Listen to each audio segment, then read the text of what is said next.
Kim Chu, kumpirmadong si Paolo Avellino ang kasama sa naging bakasyon.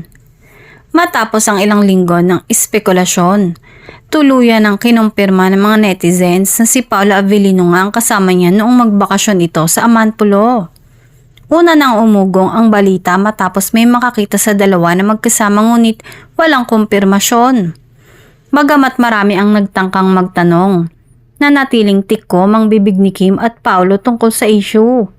Ngunit ngayon ay tila puzzle solved na ang mga fans matapos pagdugtong-dugtungin ang mga kumalat na larawan at video. Ayon sa mga fans, makikitang masaya si Kim nang makasama si Paolo, na kasalukuyang kapareha niya sa ilang malalaking proyekto. Dahil dito, mas lalo pang uminit ang usapin tungkol sa kanilang tunay na estado. Kung sila na nga ba o mas lalo pang lumalalim ang kanilang friendship at closeness. Samantala, nananatiling tikom ang bibig ng dalawa pagdating sa opisyal na estado ng kanilang relasyon. Gayunpaman, ang simpleng ayuda ay sapat na upang kiligin ng kanilang mga taga-suporta at lalo pang abangan ng mga susunod na kaganapan sa kanilang dalawa.